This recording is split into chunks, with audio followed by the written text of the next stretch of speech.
imala galatoomaa Jawhar Muhammad fa'aa fi milkaa'ina isaanii orma hagam iyyisiisaa jira. Dhiheenya kan akkuma isin beektan keenyatu iyyaa ture. Ormi hoo hagam iyyaa jiran. Milkaa'ina isaanii kana akka gartee jara keenyaa sanii dhodhoisi osoo hin tahin dhugaa jiru waan isaan dubbatan takkatu jira. Mee waahii kanas waliin ilaallaa viidiyoo tana dhageeffadhaa. ውጪ መጥቶ ስቴት ዲፓርትመንት ምን ሊናገር እንደሚችል ምን እነ በቀለ ገርባ ምን ያደርጉት ዛሬ እኮ ስቴት ዲፓርትመንት እሺ ሚላቸው እነ በቀለ ገርባ ሰሞኑን እንዳለ ሴኔተሮቹ ምኖቹ ይነው እነ ጃዋር ሴኔተር ነው የሚቀበላቸው ምንድነው ኔሬቲቭ ጁርቱ ኦሮሞ ጁርቱ ኦሮሞ ጁርቱ ሚኒያፖሊስ ጁርቱ ሚኒያፖሊስ አኮም ግብታ ፋያ Ani Jacob Fry, Mayor of Minneapolis. Galatoma, Galatoma. Thank you so much, everyone, for being here tonight. It is an honor to be present with you. Baga Nagan Dufta. Back here again now, several years later, with our heroes, with our friends, Jawar Mohammed and Bekele Garba.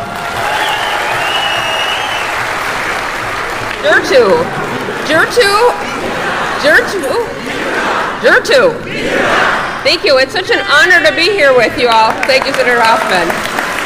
And it was such a privilege to be there last night. Senator Hoffman and I have been working with this whole entire community, Tashidi, Dr. Oksa, and everybody to get you back home and to get you free. And so being out there on those hot days and seeing mothers cry because of what was going on back in Ethiopia, we are here to tell you we stand with you, we stand for peace, we stand for democracy, and we will continue to be with you so that everyone is free and everyone on this planet is free. So thank you very much for being here, thank you for letting me join you, and thank you, so glad you are home. Haalli godhamaa jiru waan guddaadha. Faranjoota seenataroota walumagala bulchitoota Ameerikaati kan simataa jiru. Jawhariin faa Baqqalaa faa kan simataa jiru bulchitoota Ameerikaati. Maaltu tahamaa jira? Haalli deemamaa jiru waan addaati. Warri hinaafanis aaranis warri dubbiin galtee fi akkana jechaa jiru jechuudha. Anis amma dura viidiyoo kiyya keessatti Jawhar faa waan guddoo takka akka qaban isiniin jedheeti ture.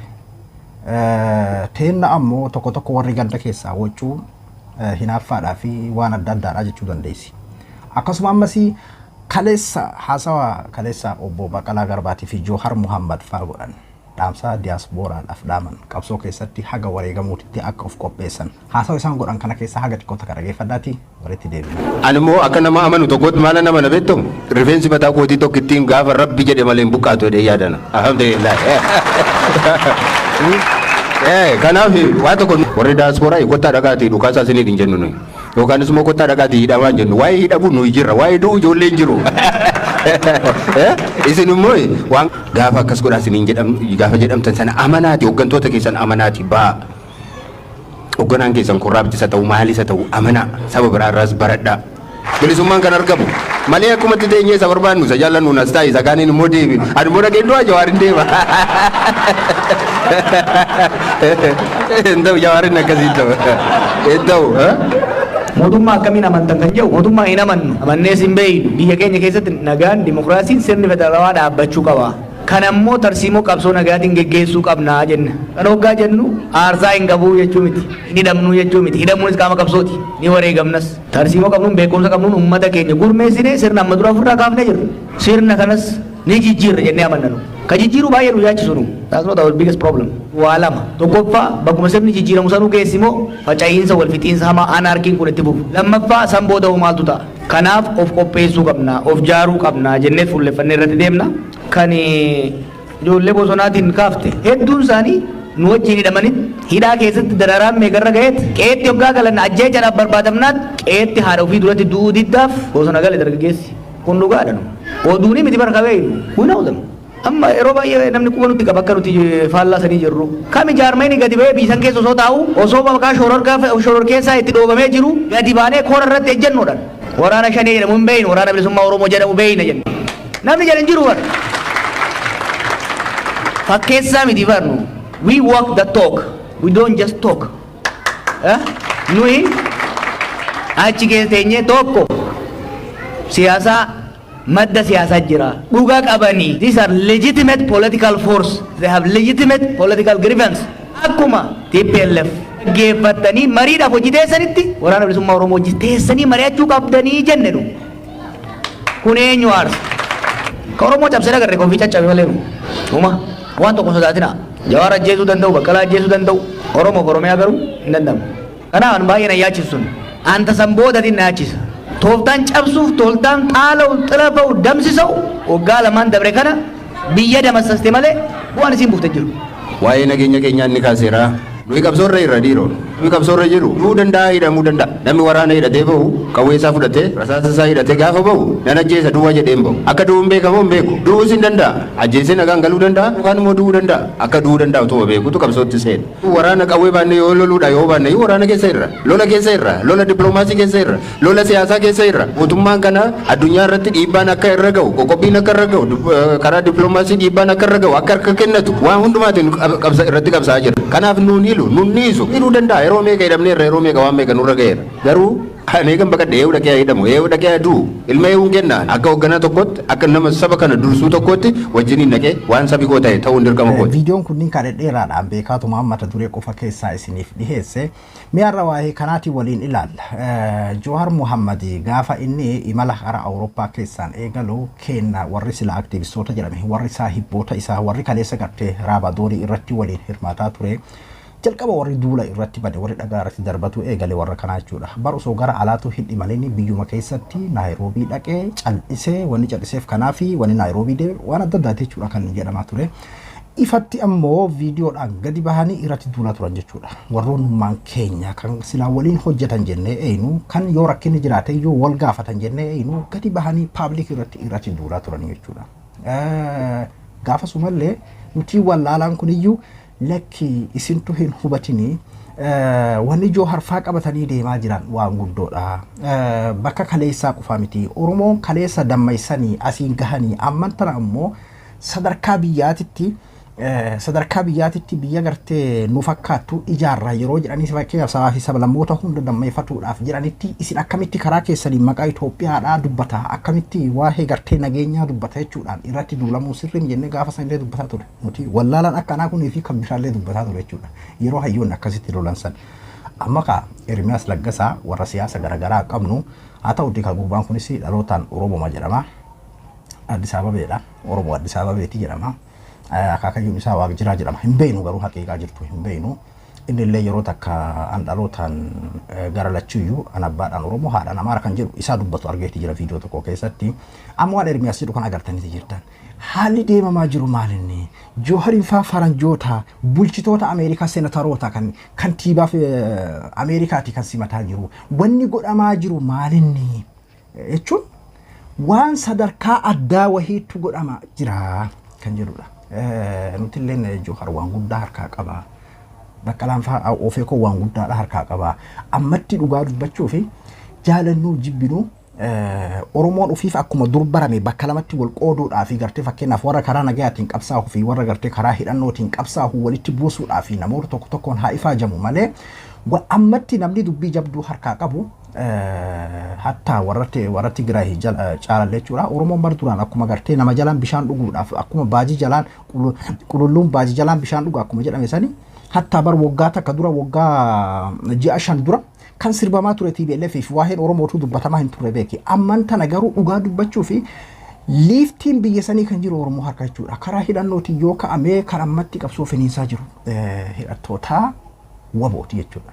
Karaa nagayaatiin yoo dubbanne akkuma amma Ermiyaasiif gale kana silaa nama kennallee galuu qaba. Garuu ijji hinaaffaa qabdu cufaadha yeroo hundayyuu. Gurri hinaaffaa qabdu duudaadha yeroo hundayyuu. Ammoo silaa hundaafuu galuudha qabaa jechuudha. Jowaari sadarkaa sanitti orminuu beekee fi maaltu tahamaa jira. Waan maali Jowaar yoo isin agartan jechuudha. Warroonni gaafa duraa irratti duulaa turani abboo ati ammas nagayaa jette karaan ati kaleessa jettellee dinneeti sirratti duulaa turre karaan dhugaa sihi ati osoo dhuguma biyya san qabattee nagaya buufta ati dhugumatti nama dhugaati jedhanii warri kaleessa zarraf bar seenaa miti kun baatii 5 dura baatii 4 duraadha kan zarrafi filaxoo maaliidha balleessi badii kan jechaa ture sun hundi akkamitti jedhanii tama Jowaariin dhageeffachuu jiran viidiyoo inni jalqaba gaafiif deebii godhe kan afaan Amaaraa guyyaa 7 takka keessatti akka gartee artistii beekamaa tokkotti nama miiliyoona oliin daawwatame jechuudha. Maal jedha Jowaar kan jedhu jechuudha. komantii viidiyoo sanii jala seentanii yoo ilaaltan warri gaafa duraa isarratti duulaa ture dhiifama naaf godhi Jawahar. Karaa kee wallaala kiyyaaf si duulee dogongoree sirratti duulee karaan dhugaa kaati jette karaa kan jedhu achi jalatti viidiyoo komantii namoota hedduu warroota faallaa kennaa hedduu arguu dandeessan jechuudha. Amman tara kun akkuma agartan kana Ermiyaas Laggasaa gadi bahee ifaa bilisatti waan dubbate kan dhageessanii jirtan. Jaalattanuu jibbitanuu yaa warra keenya garaagarummaa qabaannu oromummaatu tokko garaagarummaa qabaannu galmi keenya oromiyaadha tokko jechuudha. Ambar homa walitti hinaafamuuf wali hinaafuun durirraa eessaanuu nun geenne jechuudha. Akka ormaa kanatti maaliif nutti mul'atuu dadhabamee miila wal jalaa har'a. Warri oofee koodhaa qabsoo jajjabatti jira. Anama waan tokko fakkeenyaaf keessattuu haasawa kaleessa Baqqalaa Garbaa haasawee tokko irraa fi kan Jawahar kan eda Ameerikaa keessatti godhame sana dhageeffadheeti. Maalinni achi keessa Baqqalaan waa hedduudha. Waan dubbate tokkoffaa warra diiyaaspooraa kan gartee gaafii qofatti jechuun gaafii matakkatti akkuma kaleessa illee viidiyoo kiyya kaleessa keessatti illee dubbadheetiin ture. Gaafii matakkatti Awurooppaa irraa haga Ameerikaatti gaafii matakkattidha. Ati maal gaarantii qabdaa? Maal amantaa mootummaa sanii? Akkamitti karaa nagaa jettaa? Akkamitti mari'anna jettaa? Mootummaan kun nama dhagayaa hagam amanta? Akka waan inni amanaa gaarantii qabaa koottaa jedhee wanni ijoo jechuun amma wanni isaan qabatanii deemaa jiran kuni humna kennaa olaan kaleessa illee dubbadhee jira dhiifama naa godha. Humna kennaa oli jechuudha. Jawahar hiikkatan hin jenne ani mootummaa kanaan amanaa anatu gartee waaraantii isaa anatu fudhata koottaa hin jenne karaa nagaa mootummaan kun fudhata hin amanan jenne jechuun amma maali waan isaan jedhan kanatu galuuf illee garuu obbo Baqqalaan haga tokko addaan babaasee ture hogganaa keessan korraapti illee osoo ta'e amanaa kan jiru viidiyoo reefi keessa haga tokko dhageessaniiti jirta hogganaa keessan dhageeffadha. Yeroo hundayyuu waan namaa galee fi waan namaa hin galin caalayyuu hoggansa dhageeffachuudha. Inni akkana jedhe koottaa jedheemi waa harkaa qaba. Deemuu qaba. Taa'aa jedheemi taa'uu qaba. Waa harkaa qaba. Tanallee wallaalaa jirra baramuuti. Yeroo hoggansa dhugaa arganne warra gartee akka oofee koodhaa warra jajjaba gartee akka Baqqalaa fi Jawahar kana hogguu argannellee jala deemuu wallaalurraahi tarii carraan nama jala dabuu danda'a jechuudha. Kanaafuu Baqqalaan kaleessa dhooseeti jira. Hoggansa keessan dhageeffadha. Ormarraahis baradhaa jedheeti jira. Ormi yaa jara keenya nama waa beekuu miti dubbachuu mallee hin beekne. Afaanumaanuu gabbahee agumaana kan afaaniinuu dubbatu kan hin beekne jalayyuu hogganaa kiyya jedhee sababu inni alaabaa inni jaalatu qabateef sababu ilaalcha inni qabuuf jecha jala hurrisaa jechuudha. Keenya garuu hayyuu gurguddaa akkanaa kana kan sadarkaa addunyaatti akkuma gurbaan jedhe seenatara Ameerikaa jechuun waan laafaa miti. Bulchaa Ameerikaa jechuudha. Waan kantiibaa Ameerikaa jechuun waan laafaa miti. Jaalanuu jibbinuu kan addunyaati kan Ameerikaa qofaa miti jechuudha. Akkuma gartee ormaafuu galee kanatti nuufis galuu qaba. Wanni hundi ifa nuu ta'eeti waan isaan dubbatan kun hundi takka takkatti nuu galuu qabu. Eega isaan karaa kana deemuudha. Karaa isaan jedhan jala deemuudha. Walirratti duuluudhaa fi garee lamatti wal uumuudhaa fi gartee warra yaalii godhan dhageeffachuu hin qabnu jechuudha. Galmi isaanii oromummaadha. Karaa saniin milkaa'inni dhufnaaniin karaa saniin milkaa'inni dhufa. Karaa Jawahar faadhaan milkaa'inni dhufnaan karaa jechuun oguu kana jedhamu miseensa lachuuti iyyuu miti beeke akka nama Oromoo tokkootitti jechuu kiyya. Kan kanarraa hafe hinaaffaan haga har'aatti eessaan akka nu gahe quba walitti qabuun ebaluu sanitu rakkoo qabaan ebaluu sanitu akkas taheen kan dhahuu barbaadan maqaa bitamuutiin barkaan baanii 23 qabanuu jechaa turanii bara Jawaariin. Jechuun akkaataa galmee namoota isa jalatti himatamee san lakkaa'annatti fakkaata nama 23 Jawaariif Baqqalaa fa'aa jalatti galmee Jawahar fa'aa jalatti namni himatame nama 23 sanatti fakkaata kaampaanii 23 jedhan kaampaanii 23 miti jechuudha osoo qabaate illee homaatiin ilma Oromooti qabeenya isaati. Qabeenya biyya saniitu maara koon qabu kaampaanii 23 jenna kaampaanii tokko miti kaampaaniin tokko agam akka ta'e ni beektu kaampaanii 23 alamudiilee 23 waan qabutti fakkaatu kaampaanii 23 qabaanu jiran inna garuu haalli jiru dhugaan jiru dhiyeenya kana waan Jawaharillee cinaa deddeemaa jiru kaleessa dheengadda kana obbo Baqqalaa Garbaa dhodhooseetii lafa kaahaati jira garuu sila akkuma Jawahar jedhe sanitti irraa fahamuudha qaba Oromoo akkasumatti jechuma gartee Jawahar fakkeenyaaf waan gochaan godhu deemu jechaan hin balleessu jedhe san Oromoon akkasumatti irraa quufuudha qaba ture Baqqalaan garuu hunda isaa babaaseetii lafa kaaheeti ture jechuudha. Kanaafuu haalli jiru dhugaan jiru jaalannu jibbinuu kam Ermiyaas Laggasaa jedhe kana jechuudha. Nama hangana waan guddoo hagana harkaa qabu jala deemuu wallaaluudhaan wanni kun akka hin fashalle qofa anka shakkiinatti uumu malee karaan Jawaharii fi Baqqalaan Garbaa tiimni ofeekoodhaa qabatee deemaa jiru sadarkaa addunyaatitti sadarkaa Oromiyaa bira dabree Itoophiyaa bira dabree sadarkaa addunyaatitti waan dhageetti argataa jirudha jechuudha. Kana nuuf galuu haadhamu malee kun Ermiyaas fa'aadhaaf galee jira jechuudha. Ormi akkasitti fedhu inaaf haa bu'an fedhu aariidhaaf haa bu'an galee fi jira kan jaalattanuu jibbitanuu kanuma dhugaan jiru jechuudha. Kanaafuu warri hinaaffaadhaaf boottanis warri tarii Itoophiyaa bututtuu naaf sophuu deemaa maaroo naaf godhuu deemaa akkasuma ta'uu deemaa jettanis yeroo dhihootti hinjifannoo isaanii arguudhaaf teessan. Haalli bar fakkeenyaaf wanni Jawhar faa jedhan amma iyyuu waa meeqatu nutti mul'ataa jira yaa jara keenya. Raayini Jawharri waggaa booda waan dhufu argitan jedha. Amman tanayyuu an ufiitii waan tokko yoo ilaalu waa meeqaan argaa jira jechuudha. Haala amman tana argaa jirurraayyuu waa meeqaan hubataa jira. Waan tokko beektaa namni yookiin ufii beekuudha yookiin ammoo jecha hayyoonni jedhe sanirraa ahaa kun akkana ta'eef waa akka hayyoonni jedhe santu waan kana jettee yookiin eega himan siif galuu qaba yookiin ammoo eega taame siif galuu qaba. Akkuma gartee namni qaruuteen laalee orbaratti gorfama gowwaan ammoo gowwaan ofirratti gorfama akkuma jedhan san yookiin hogguma taa'ame booda arginaa jechuudha. Garuu eega taa'ame wanni taameeti jira. Ammattuu waan Jawhar faa jedhan hedduutu nutti mul'ataa jira jechuudha. Kanaafuu haalli Jawhar faa wanni Jawhar faa harkaa qabanii isaan asirratti ol bahanii dubbachuu baataniyyuu jechuun yeroo kana jedhamu yookiin waan xumurame xiyyaarumaan gadi bu'anii akkas tahanii maalii kanaa miti. Qabsoon guyyaan dheeratu danda'a. Haga fedhe waggaa haga fedhe haa ta'u garuu karoorri isaan lafaa qabanii fi wanni isaan ammatti harkaa qabanii waan sadarkaa addunyaatitti waan guddoodha harkaa qaban jechuudha. An kana amma durallee irra deddeebiidhaan dubbadheetiin ture jechuudha. Osoo isaan Awurooppaa keessa akkuma isaan seenaniidha kana kaniin jechaa ture. Akka Ermiyaas eega gartee seenataroonni simatan bara Ermiyaas faa gaafa duraa irratti duulaa turanii akkamitti nagaya labsaa akkamitti Abiyyi waliin mari'adhaa jira akkuma jarri keenya jedhan san jechuudha. Akkamitti Abiyyi waliin hin mari'anna jira. Bara jechuun kadi dubeeki Abiyyi amma yeroo fakkeenyaaf haa mari'atamu hundi jedhamu ani warruma gartee akkamitti Abiyyi waliin mari'atamaa inni nama dhiigaati yeroo jedhamu nama dhiigaa san ta'uu murteessuudhaaf jecha Baqqalaa Garbaa kaleessa dhalataan Tigree tokko gaafate waa'ee jenosaayidii yookiin ammoo duguuggaa shanyiidha kan Tigraay maan dubbatanii waa'ee duguuggaa dubbachuudhaaf qorannoo guddaa dhafeessisa akkuma Rwaandaa keessatti qorannoo dheeraan eega godhame booda jenosaayidii jedhame an akkanumatti gadi bahee jechuu hin danda'u kanumaa jechuudha. Namayyuu maanaaf harkan dhayin Jawhar beeki waan kana jalqaba durseeti beeke an nama tokkoofuu paartii tokkoofuu masakamuufi miti nama tokkoofuu dubbachuufi miti ani waan natti fakkaate ilaalcha paartii kiyyaa fi ilaalcha dhuunfaa kiyyaa yookiin ammoo kan paartii kiyyaa kan hoggansa kiyyaa qofaadha kaniin an dubbadhu jedheeti jalqaba gaafiif deebii isaa keessatti jechuudha yoo dhageeffattan ta'e haaluma saniini warri ammoo irratti duulaa ture yeroo sadarkaa isaa kun xiqqoodhaan itti mul'atu eegaltu akkanatti bu'aa jiran jechuudha. Seenatarootatu simate bulchitoota Ameerikaatu simate maali wanni tahamaa jiru maali roobni roobaa jiru kan jedhudha jechuudha. Kanaafuu nuufillee nuuf galee hoggansa keenya jala deemuu qabna. Akkuma Baqqalaa Garbaadha jedhee hoggansa keessan korraaptiyyuu ta'ee yoo inni ta'ee waan inni isiniin jedhe dhagahaa jala deemaadha. Amma bar wanni guddoon waan Jawhar jedhu gorsuu fi maali diyaaspoora nama beeka an kaleelle viidiyoo tokko waraabeetiin ture. Diyaaspooraan ammayyuu gorsumatti jira Jawhari. Gaafiin gaafatamullee ati maal amantee biyyisan deebita asitti hafifaa asitti nuu hafiifaadha wanni gaafatamaa jiru jechuudha. Jechuun qabsoo dhiisii asitti nuuf hafiidha. Waboo marrattuu bakka waboo nuuf gaa inni haaloluu nuuf gaa ati taa'i jechuun maaliif karaa nagyaa jetta akkamatti itti hafu akkas fakkaata amma gaafiin diyaaspooraatis jechuudha. Garuu haalli deemamaa jiru Oromoodhaaf fuuldura jaalannuu jibbinuu fulbaana jedheeti yaadaan. Oromoon takka hoggansa qindaawaa akkanaa kanneen kan addunyaa walii hidhatee deemu kan lolaanis taanaan akka itti waboon itti gartee Oromiyaa guutuu itti goolaa jiruu fi karaa nagayaatiinis taanaan akka paartii OFEKO kanatti sadarkaa addunyaatitti akkanatti mul'atee ormas boochisaa jiru takka qabsoon Oromoodhaa sadarkaa kanarraa tarii yoo dhaloota keenya dura akkanarra tahe malee hin agarre jechuudha akkana. Kanaafuu kana hunda qabsoo hoggantoonni kun godhaniin warri karaa hidhannootiin lolaa jirus warri karaa nagaatiin qabsaa jirus waan isaaniidhaan dhufeedha jechuudha. Jidduu kanatti ammoo warri waliin dhooytuun warri biraa kan gartee san malee kana malee yookiin ana malee yoo karaa kiyya deemte malee ati akkasii karaa kana yoo deemte malee jecha Obbo Baqqalaa Garbaa jedhe abbaan fedhe karaa fedheenuu haa qabsaahu abbaan fedhe karaa fedheenuu haa deemu nama Oromoodhaaf qabsaahu kamiyyuu bira dhaabbachuu qabnaadha. Sa paartii mormituu bar ana malee jedha sila akkuma isaanii kanatti jechuudha.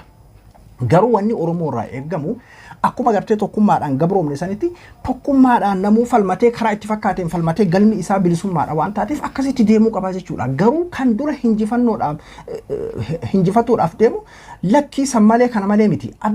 Yeroo har'aan tanaa jira keenya biyya kamiyyuu kan akka barbaade godhu yeroo hedduu deddeebiin dubbanne addunyaadha jechuudha. Addunyaan yoo gartee karaa hidhannootiin barbaaddesi kama siin jira warra hidhannoodhaan qabsan yoo karaa nagayaatiin barbaadde ni jiran jechuudha. Kun hayyoonni gurguddoon paartiin OFEKOodhaan ni jira jechuudha. Yoo lakki addunyaan fakkeenyaaf amma waan hidhannoo gonkuma gurratti hin dhageenyu jette hoo yeroo karaa kana nagaya labsu biyya keessa hin jiraanne kama biraa Jawhar kaleessa waan takka dubbatee ture. Fakkeenyaaf biyyi sun akkas tahuu deemti isin maal abdattanii isin maal taatanii yookiin ammoo isin akkas ta'a biyyuu yookiin achi geetu yookaan achi geetu ta'e homa lamaa jedhe yookiin diktaatora hamatu itti fufuu danda'a biyyi tun yookaan diigamtu taate yookiin ammoo orma biraatti dhufee irratti bahuu danda'aadha. Fakkeenyaaf Tigireen bu'aa jirti. Gaafa haga Johaar Faahiidhaadhaan been haga isaa waan kana hin oofini waan takka jiraa dubbatu hin dhageenye waa'ee Oromoodha jechuudha. Waa'ee bilisiginna malee ilma Oromoodha harka walidhaa turreemi bari jiraaf shubbisaa turre baatii shan dura jechuudha. Amman tana booyutti jira jarrillee maalinni amman tana karaa nagayaatiin paartiin jabaatee of ijaaree lolarraa balaan haa buutuu fi haa garagaluu fi haa gubatu Tigraay haa gubatu maaliin akkas haa ta'u maaliin shaneen haa badu maal kan hin jedhini kan karaa nagayaa qofa labsaa jiru biyyi sun nageenyi ta'uu qaba kan jedhe paartii Oromoodha ofee koo qofa jechuudha. Akkamiin duuba Oromoo tahee namni waan haga nagahu carraan haga nagahu yeroo argame dhagaa walitti darbachuun maaliif barbaade Itoophiyaa sun duulamaa Itoophiyaa duulattiidha maarroodha haariyaa kana dhagaa walitti darbachuudha. Karaa hidhannootiin marroodha qabna yoo karaa hidhannoo malee gartee addunyaa ala wanni ta'amu hin jiru tokko ammoo fakkeenyaaf faranjirraa bilisummaa eeggattanii kan jedhu illee jira. Meema addunyaa ala akkamitti ta'ama kan gartee dabra birhaanii TPLF fi dhuftuu deebise eenyuun kan Abiyyiin maqalee seenee eega qabate achi gartee akka sareetitti akka inni fiigaa bahu goosise eenyuun kan akkamitti jechuun kan amma kun xiinxala barbaachisaa nuti wallaalaan kun ni beekna hayyoota miti jechuudha. Duuba kanaafuu karaa itti addunyaan barbaaddurraa karaa lachiin jiraatu qabna. Karaa qawweetii yoo jedhamellee kun addunyaan quba qabdi. Akkuma gaafa duraa waboon Finfinnee marsee jira jettee dubbataa turte sanii akkasumatti waboon ni jira jechuudha. Yoo karaa nagayaa malee jettee addunyaan kan murteessitullee taate ni jira kun karaa nagayaatiin illee akkuma Ermiyaas Laggasaa faadhaaf gale kanatti nuufis galuudha qabaa jechuudha. Ani Abduu Moobaala Biraay hanga qophii biraatti waliin deemnutti nagayaan na tura.